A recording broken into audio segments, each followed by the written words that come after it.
Olá, está no ar o Jornal da Câmara. A Lei Orçamentária Anual para 2020 começou a ser apreciada pelos vereadores em sessão extraordinária na manhã de quinta-feira.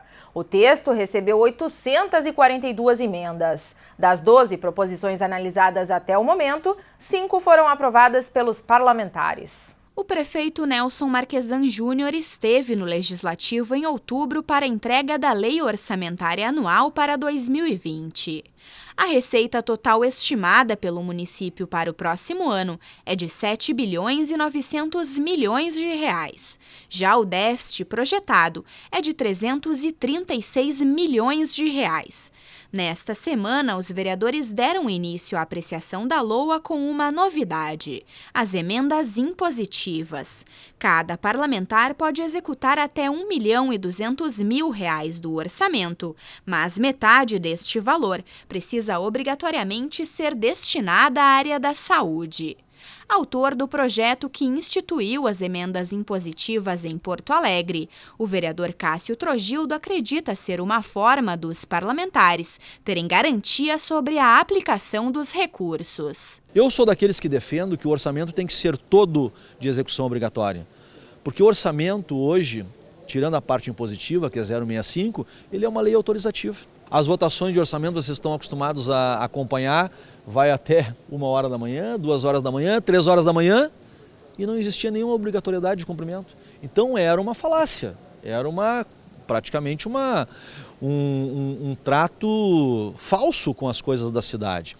Nesta pequena parcela agora, tiradas as possibilidades de questões técnicas, o Executivo vai ter que executar. Durante a sessão extraordinária, os vereadores aprovaram 5 emendas.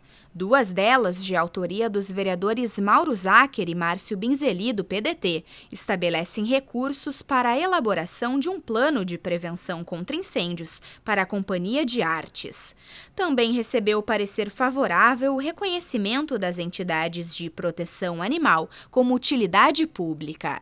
2 emendas do vereador João Carlos Nedel relativas a melhorias de infraestrutura viária também foram aprovadas. A emenda principal foi da construção de uma ponte lá na Avenida Ipiranga, de frente à rua Atílio Bilibiu, que beneficiará vários loteamentos que estão ali instalados e que precisam ir até ao final da Ipiranga, retornar para as suas residências.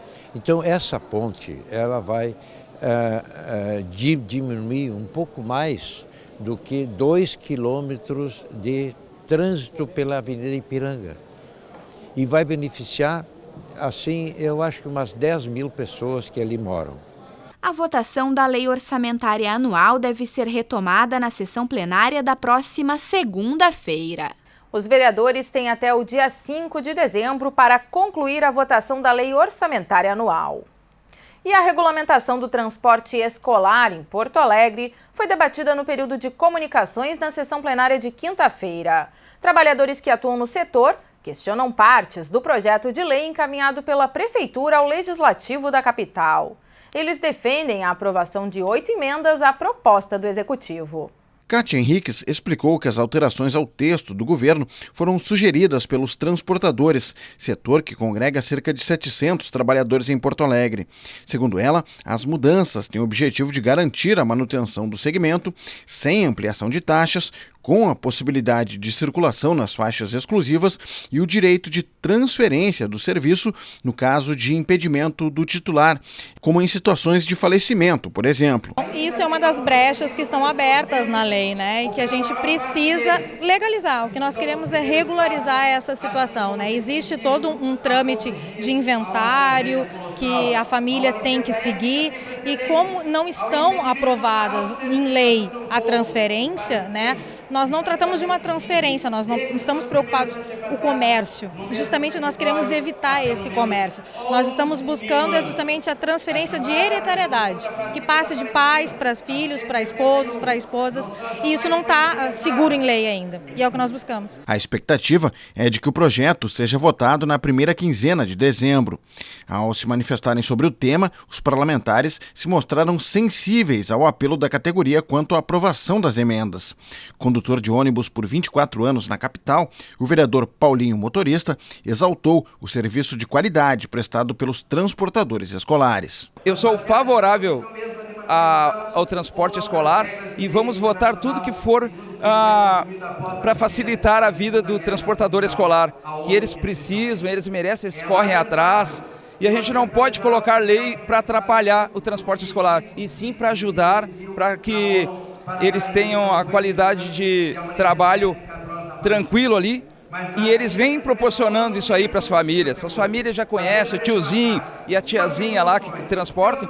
Ainda na sessão de quinta-feira, o período de comunicações temáticas foi em homenagem ao Dia do Marinheiro. A data é celebrada em 13 de dezembro. Representante da Marinha do Brasil, o capitão dos portos de Porto Alegre agradeceu pela homenagem recebida na Câmara de Vereadores.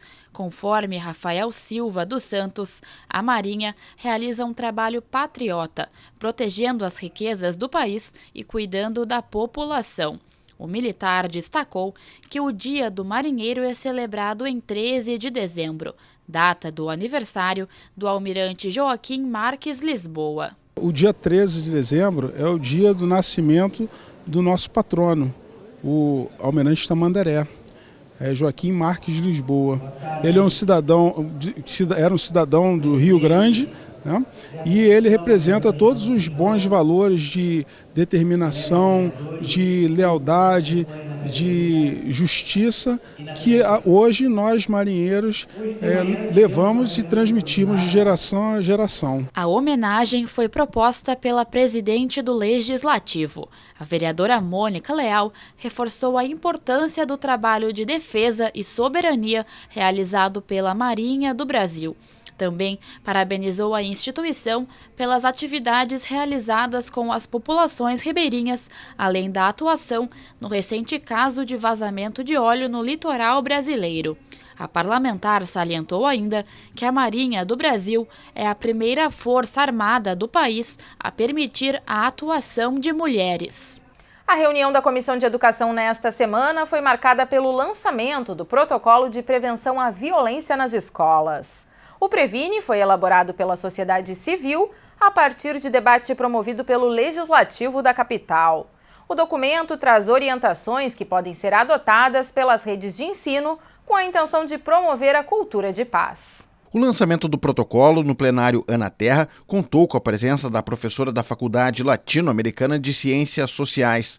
Miriam Abramovay citou pesquisa realizada pela Flaxo no Rio Grande do Sul em 2017, quando 17% dos estudantes, ao responderem sobre violência na escola, citaram bullying relacionados a temas como racismo, gênero e orientação sexual. Para Miriam, os dados reforçam a necessidade de tratar destes assuntos em sala de aula. Ao falar sobre prevenção, ela salienta a carência de iniciativas públicas que garantam uma escola inclusiva e democrática. Dentre as políticas de prevenção à violência, a pesquisadora enfatizou também a necessidade da escola entender o jovem, sua linguagem e seu comportamento como forma de tornar as instituições de ensino mais atrativas para os estudantes. Outro desafio é que a escola possa contar efetivamente com uma rede de atendimentos, incluindo áreas como assistência social e saúde, por exemplo. Porque a escola não pode dar conta de tudo. Então, existe uma rede social de atenção aos principais problemas que existem nas escolas, que as escolas podem mandar para essa rede, só que não existe diálogo entre essas diferentes secretarias para que se possa fazer um trabalho de rede efetivo. Miriam Abramovay entende que o protocolo pode ajudar na prevenção da violência, desde que não seja aplicado de forma isolada. Eu acho que ele pode ajudar nesse processo, mas não sozinho. Ele é um dos itens, mas eu acho que você tem que ter um programa de convivência escolar amplo, onde o protocolo seja uma das partes importantes. O coordenador do grupo de trabalho que elaborou o protocolo, o sociólogo Marcos Rolim, enfatiza que a proposta pode servir de base para a implantação de uma política pública no município, mas ressalta que isso depende do interesse do governo. Vamos aguardar a decisão do poder público e, independentemente disso, se não houver muito maior disposição para integrar esse esforço como política pública, nós vamos começar a fazer via universidades, via outras instituições de ensino, algum tipo de implementação do protocolo junto com as direções de algumas escolas e avaliar os resultados disso para saber se de fato eles estão produzindo o resultado que se espera. A coordenadora pedagógica adjunta da Secretaria Municipal da Educação afirma que o protocolo poderá somar as ações já adotadas pela SMED, como capacitação técnica das equipes, iniciativas de combate ao bullying e a formação de grêmios estudantis a pedido dos estudantes como forma de dar voz aos jovens nas instituições de ensino. Cláudia Amaral, por outro lado, admite que é preciso avançar no atendimento em rede. Porque o aluno, enfim, e a sua família principalmente, né, tem uma série de interfaces, né? Então, às vezes o aluno não está vindo da escola, a escola não sabe por quê, mas o pessoal da assistência sabe que é uma família que é acompanhada, de repente o pai está numa situação de drogadição, então todos precisam se reunir, conversar sobre aquela situação para tentar juntos encaminhar a melhor solução, no caso da escola, de como melhor acolher esse jovem que tem essas diferentes situações na sua vida. O vereador Mauro Zacher, autor de lei anti-bullying, destaca o pioneirismo e a necessidade do protocolo de prevenção à violência nas escolas. Sempre gosto de ressaltar de que todos os massacres que aconteceram em escolas, principalmente americanas, o tempo médio que aconteceu foi 5 minutos, imagina. Então não vai chegar a polícia a tempo para poder prevenir. Que as escolas têm que trabalhar a prevenção, estarem preparadas para isso, né? Então a construção do protocolo não é finalístico, né? Nós vamos aí começar a aprimorá-lo, implementá-lo em escolas, né? Para que a gente possa medir esses resultados e que todo o nosso esforço possa estar contribuindo de alguma maneira para a escola. A presidente do Legislativo, vereadora Mônica Leal, participou de evento nesta semana para debater sobre o empoderamento feminino e a participação da mulher na política. Durante o debate promovido por uma rádio de Gravataí, as vereadoras Mônica Leal, do Partido Progressista, e comandante Nádia, do MDB, falaram sobre a importância de empoderar as mulheres para fazerem parte dos espaços de decisão. Para a presidente do Legislativo, os avanços das mulheres são notáveis, mas a participação na política ainda é tímida.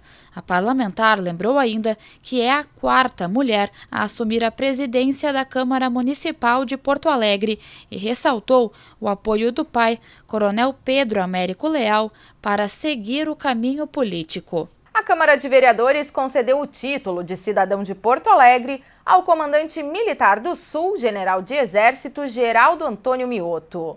A homenagem foi realizada em sessão solene no plenário Otávio Rocha. Após aberta a solenidade com a execução do hino nacional, a proponente da homenagem e presidente do Legislativo, vereadora Mônica Leal, falou sobre o reconhecimento prestado ao comandante militar do Sul. Conforme a parlamentar, o homenageado trabalha pela garantia dos poderes constitucionais e pelo bem-estar da população. General de Exército Geraldo Antônio Mioto agradeceu a homenagem e estendeu o reconhecimento a todos que fazem parte da instituição. Além de resgatar a história do Exército, o general Mioto lembrou dos serviços prestados atualmente pelos militares, como o asfaltamento da BR-116. Geraldo Antônio Mioto nasceu na cidade de São Marcos em 1955. Aos 18 anos, ingressou no Exército Brasileiro e, em 1975, seguiu para a Academia Militar das Agulhas Negras, no Rio de Janeiro. Em 2016, foi nomeado general de Exército e, em 2018, assumiu o Comando Militar do Sul. O Jornal da Câmara de hoje fica por aqui. Obrigada pela sua companhia. A gente se encontra na próxima edição. Até lá!